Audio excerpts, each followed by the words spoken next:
कि 411वीं जयंती के गरिमापूर्ण समारोह में अभी भी जिनका सारगर्भित और उपदेशात्मक भाषण आपने सुना, राजस्थान सरकार में मंत्री और हमारे सबके नेता आदरणीय गजेंद्र सिंह जी, मंच पर विराजी राजस्थान की सरकार में मंत्री बहन मंजू जी, मेरे साथ कई बार विधानसभा में रहे मंत्री रहे अजय सिंह जी, भाई लक्ष्मण जी, स्वर्गीय कल्याण सिंह जी कालवी की विरासत को उसी सामाजिक भाव से आगे बढ़ाने वाले भवानी कालवी जी, हमारी पार्टी के प्रदेश महामंत्री आदरणीय जगबीर जी, इस पूरे कार्यक्रम में संयोजक और आयोजक की भूमिका में इस शानदार कार्यक्रम को एक रूप देने वाले सम्माननीय अजीत सिंह जी, करणी सिंह जी, भाई श्याम प्रताप जी और हमारे सबके बीच में जिस इतिहास को हम नमन करने आए हैं, उसी इतिहास के वंशज के रूप में जिनकी रगों में वही खून दौड़ रहा है, सम्माननीय भोपाल सिंह जी, इस पूरे कार्यक्रम में उपस्थित काफी समय से विराजी शक्ति स्वरूपा माता बहनों और आज इस कार्यक्रम में उपस्थित सर्व समाज के सभी भाइयों और नौजवानों, अभी गजेंद्र सिंह जी ने जो एक बात कही, हम आज एक इतिहास को नमन करने आए हैं। हम उस वीर योद्धा को, उस समर्पित व्यक्तित्व को, अगर अमर सिंह जी के व्यक्तित्व को शब्दों में बांधना हो तो हम कह सकते हैं कि ऐसा वीरवर थे जिन्होंने स्वाभिमान से कभी समझौता नहीं किया, जिन्होंने इस धरा की आजादी के लिए और जिन्होंने धर्म के लिए अपने जीवन को जिया। ऐसे वीरवर को जब हम याद करते हैं तो हमें यह ध्यान रखना चाहिए कि ऐसे वीर योद्धा, ऐसा इतिहास किसी एक जाति समाज का नहीं। ये गौरव है राजस्थान का, जिस राजस्थान के लिए लोग कहते हैं कि इस राजस्थान में जो कभी राजपूताना था, इसके कण कण में त्याग छुपा है, मर्यादा की कहानी छुपी है, रक्त रंजित इतिहास रहा है। उसी वीरवर को आज हम याद करने आए हैं। मैं इस अवसर पर जिन प्रतिभाओं को हमने सम्मानित किया है, उनको भी शुभकामनाएं देना चाहता हूं। आज इस मंच से आपको सम्मानित किया है, समाज सम्मानित करने की श्रृंखला आगे बढ़ती रहे। आप अलग अलग क्षेत्र में इसी प्रकार आगे बढ़े। मैं धन्यवाद अजीत सिंह जी आपको इसलिए भी दूंगा, और मैं पूर्ववर्ती सरकार जो आज की भी सरकार है,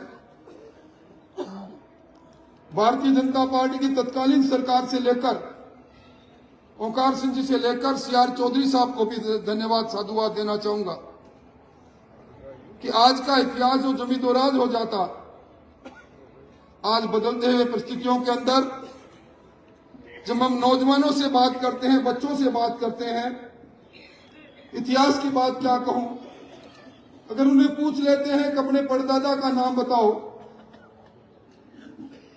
आप किस गोत्र से पैदा हुए हो, कहां से आपकी उत्पत्ति हुई, वो बता नहीं पाते। ऐसे समय के अंदर इस प्रकार के इतिहास को आज ताजा करने के लिए जो प्रयास होते हैं वो साधु योग्य है।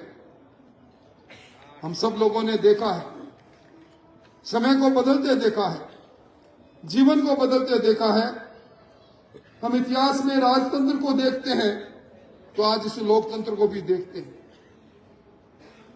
कई बातें बड़ी समानता है। अभी मुझसे पहले अभी भोपाल सिंह जी ने कहा, गजेंद्र सिंह जी ने कहा, कल का दिन 183 देशों के अंदर जो भगवान राम को मानते हैं,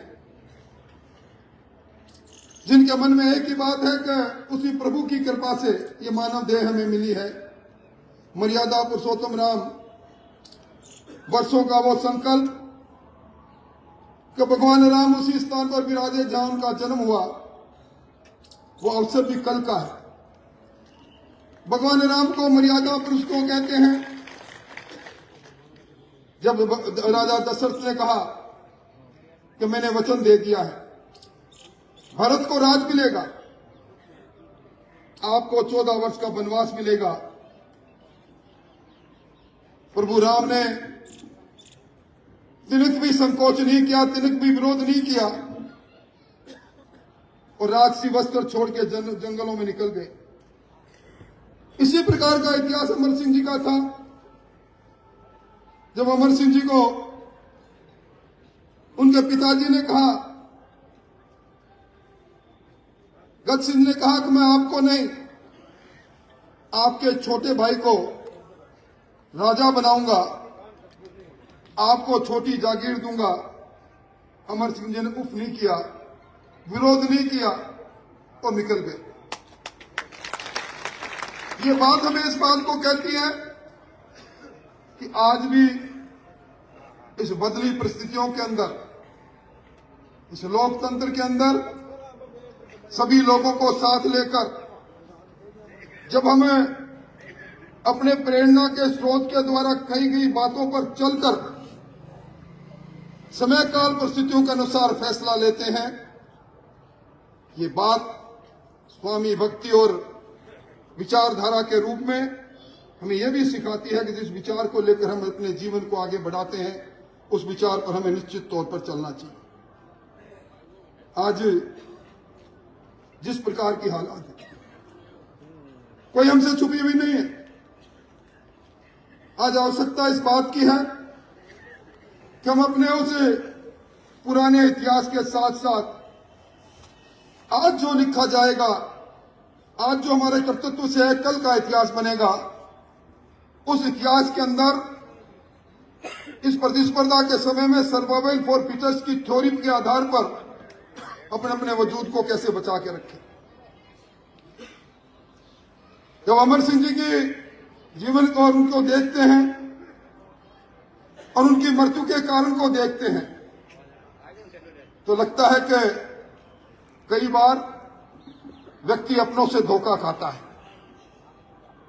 और अपने जब धोखा देते हैं तो इतिहास उसको माफ नहीं करता। हमें कोशिश इस बात को करनी चाहिए,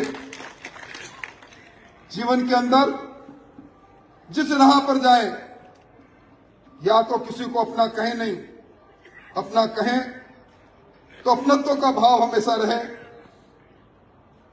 कालवी साहब स्वर्गीय कल्याण सिंह जी कालवी एक बात कहा करते थे, जोगा न तो जग पूछे, ना जोगा न कुण पूछे। ये जोगा बनने के लिए समय काल और परिस्थितियों के अनुसार हमें अपने आप को बदलना पड़ेगा। सर गिनाने के लिए नहीं, सर कटाने के लिए नहीं, अब सर गिनाने का वक्त आ गया। तलवार की जगह पर कलम उठाने का वक्त आ गया और हमें हर परिस्थिति के अनुसार हमारे युग पुरुष जिनकी जयंती हम मनाते हैं, उनका जीवन संदेश जो देता है। अभी पनोरमा के अंदर हम देख रहे थे, शाहजहां के दरबार में सलावत खान के मुंह से गवार निकला, गाय पूरा निकला, वार निकला, इससे पहले वार कर दिया। ये बात भी कहती है कि हमें खुद की इज्जत के लिए, सेल्फ रेस्पेक्ट के लिए, अपने मान सम्मान के लिए खुद को, अपने आप को इस प्रकार का ढालना पड़ेगा। और इसीलिए किसी ने कहा कि भीतड़ा तो ढह जासी पर गीतड़ा रह जासी। इसी प्रकार के गीत गाने के लिए हम सब लोग आए हैं। मैं इस अवसर पर कोई अधिक बात नहीं कहूंगा। उद्घोषक महोदय ने मुझे कहा कि मैं मुख्यमंत्री जी का सलाहकार हूं। मैं सलाहकार नहीं हूं, मैं सहकार के भाव से, एक सब के लिए और सब एक के लिए, उस भाव से जो भी बन पड़ा, जिस राह पर चलते चले गए, समय में कई बार परिस्थितियां बदलती है। इस बार जो सरकार जिन लोगों के हाथ में है, निश्चित तौर पर हमें गर्व है कि उसमें गजेंद्र सिंह जी जैसे लोग हैं, उसमें मंजू जैसे लोग हैं, विजय सिंह जैसे लोग हैं। ये लोग निश्चित तौर पर हमारे सर्व समाज के हक और हकूक की बात करेंगे। अजीत सिंह जी ने कई चिंताएं व्यक्त की। अजीत सिंह जी, सरकार अभी अभी बनी है, अभी तो 23 तारीख से इस विधानसभा का सत्र प्रारंभ हो रहा है। जब नई चीज आकार लेती है तो समय लगता है। ईडब्ल्यूएस की पीड़ा आपकी हमारी साझी पीड़ा है, इसको किस प्रकार ठीक किया जाए निश्चित तौर पर करेंगे। और आज के इस वक्त के अंदर हम किस प्रकार प्रासंगिक बने, हम किस प्रकार सरदार की भूमिका में रहें, किस प्रकार हम अगवा की भूमिका में रहें, किस प्रकार हमें जिस भी भूमिका में मिले उसमें अपने आप को सर्वश्रेष्ठ साबित करें, इसकी हम सब लोगों को चिंता करनी चाहिए। और अंत में यही कहूंगा, हमारे एक विचारक जिन्होंने एक विचार दिया, एक हमारी संस्कृति के अंदर एक नया रूप देने की कोशिश की, पूज्य तन सिंह जी, उनकी जयंती जो 28 जनवरी को है दिल्ली में, उसमें भी सबको पधारने की कोशिश करनी, जैसे पधारे। तो बदली हुई परिस्थितियों के अंदर पहले जितनी ताकत तो नहीं, पर एक अपनत्व का भाव आप सबका मिलता रहेगा।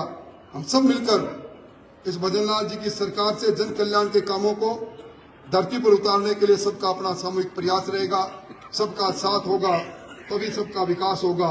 और इसीलिए सबका विश्वास में लेना पड़ेगा और इसीलिए सबका प्रयास हमें मिलकर करना पड़ेगा। आप सब लोगों ने बुलाया, बहुत बहुत धन्यवाद, बहुत बहुत आभार।